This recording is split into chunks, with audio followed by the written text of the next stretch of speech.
Nous créons un podcast en faveur de la protection de l'environnement. Activité 01. Je lis le texte puis je réponds aux questions suivantes. 1. Qu'est-ce qui menace le lac Fatzara? 2. Pourquoi ce lac est-il si important?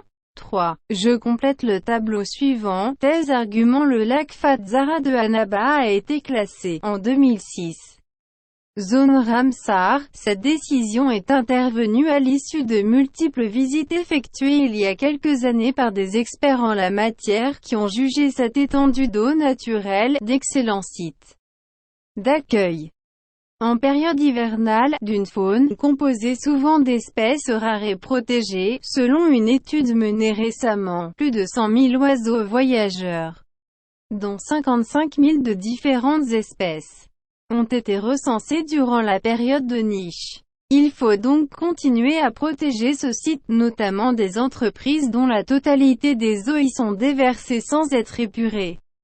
Devant cette situation urgente, la ministre de l'Environnement et des Énergies renouvelables a invité les responsables à opter dans les meilleurs délais pour la réalisation de bassins d'épuration des eaux usées ou un centre de traitement des eaux usées. B. Badis, Liberté du 24 mai 2018.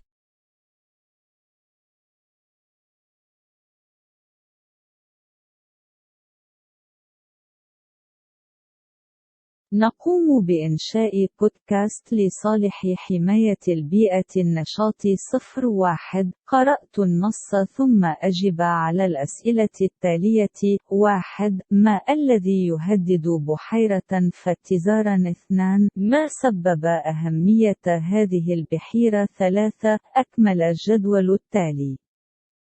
أطروحة الحجج. تم تصنيف بحيرة فاتزارا دي أنابا في عام 2006 كمنطقة رامسار.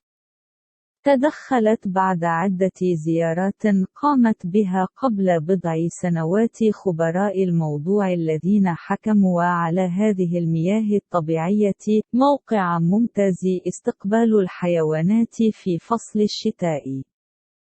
غالباً ما تتكون من الأنواع النادرة ومحمية. وفقاً لدراسة حديثة، أكثر من 100,000 طائر مسافر، بما في ذلك 55,000 من الأنواع المختلفة، تم تحديدها خلال الفترة المتخصصة. لذلك يجب علينا الاستمرار في حماية هذا الموقع، وخاصة الشركات التي بالكامل يسكب الماء فيه دون أن ينقى. في مواجهة هذا الوضع العاجل، دعا وزير البيئة والطاقة المتجددة المسؤولين لاختيار في أقرب وقت ممكن لبناء أحواض تنقية المياه أو مركز معالجة مياه الصرف الصحي. بادس، حرية 24 مايو 2018. 1. Qu'est-ce qui menace le lac Fatzara? Les eaux des entreprises menacent le lac Fatzara car elles y sont déversées sans être épurées. 2. Pourquoi ce lac est-il si important? Ce lac est important car il a été classé, en 2006, zone Ramsar. Des experts l'ont jugé d'excellent site d'accueil, en période hivernale, d'une faune composée souvent d'espèces rares et protégées. Thèse. Le lac Fatzara de Annaba a été classé, en 2006, zone Ramsar.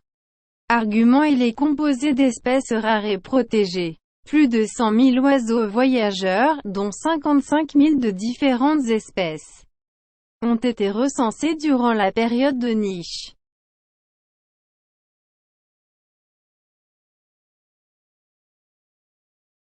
واحد. ما الذي يهدد بحيرة فاتزارا؟ مياه الشركات تهدد بحيرة فاتزارا لأنهم يتم تصريفها دون تطهيرها. 2. ما سبب أهمية هذه البحيرة؟ هذه البحيرة مهمة لأنها صنفت عام 2006 بمنطقة رامسار.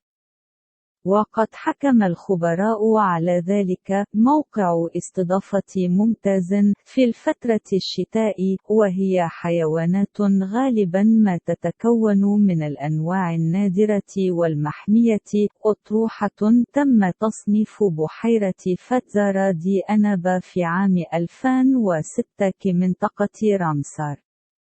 الحجج يتكون من أنواع نادرة ومحمية أكثر من 100,000 طائر مسافر، بما في ذلك 55,000 من الأنواع المختلفة تم تحديدها خلال الفترة المتخصصة. Activité 02. J'identifie dans le texte la thèse et les arguments de l'auteur. Je les réécris avec mes propres mots. Texte. Ce tourisme destructeur aujourd'hui. Beaucoup de fonds sous-marins qui furent des paradis ont été transformés en quasi-désert. Bien entendu, la pollution agricole et industrielle est responsable d'une partie de ce désastre écologique. Mais l'industrie du tourisme, telle que nous la subissons, doit être mise en cause. Il faut arrêter le massacre. Pour permettre à des millions de personnes de s'entasser comme des sardines sur les plages entre le 15 juillet et le 15 août. Il faudra assassiner la mer, et cela à coups de constructions qui ne serviront qu'un mois par an. Peut-on imaginer situation plus absurde? Je peux quant à moi garantir qu'aucune saison n'est plus belle, au bord de l'Atlantique ou de la Méditerranée, que l'automne et le printemps. D'après Jacques-Yves Cousteau, Almanach Cousteau de l'environnement édition Robert Gaffon, 1989. النشاط 02 أحدد في النص أطروحة وحجج المؤلف أعيد كتابتها بكلمات الخاصة. النص: هذه السياحة المدمرة اليوم تم تحويل العديد من قاع البحر الذي كان الجنة في شبه الصحراء. بطبيعة الحال، التلوث الزراعي والصناعي هو المسؤول جزء من هذه الكارثة البيئية، لكن صناعة السياحة مثلنا خضع لها. يجب إلقاء اللوم، يجب أن نوقف المجزرة للسماح لملايين الناس يتراكمون مثل السردين على الشواطئ بين 15 من يوليو و15 من أغسطس. سيكون من الضروري اغتيال البحر، وذلك بالمنشآت التي سيتم استخدام شهر واحد فقط في السنة. هل يمكننا تخيل موقف أكثر سخافة أستطيع بالنسبة لي لضمان عدم وجود موسم أجمل على حافة المحيط الأطلسي أو البحر الأبيض المتوسط هذا الخريف والربيع؟ بعد جاك إيف كوستو، المناخ كوستو دي لونفيرونمنت، روبرت جافونز إديشن، 1989.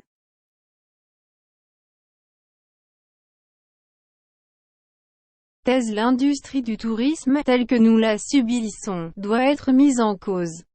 Argument pour permettre à des millions de personnes de s'entasser comme des sardines sur les plages. Entre le 15 juillet et le 15 août, il faudra assassiner la mer, et cela à coups de constructions qui ne serviront qu'un mois par an. Reformulation possible. Thèse: le tourisme balnéaire a détruit la mer. Argument: en effet, pour héberger des millions de personnes en été, on construit abondamment sur le littoral.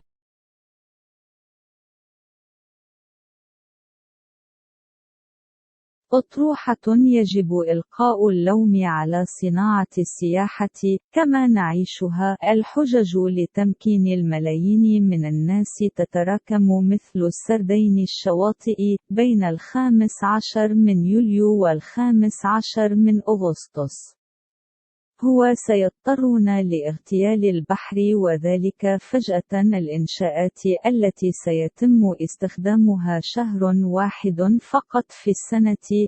إعادة صياغة محتملة. أطروحة: السياحة الساحلية دمرت البحر. الحجة: في الواقع، لإيواء ملايين الناس في الصيف، نبني بوفرة على الساحل.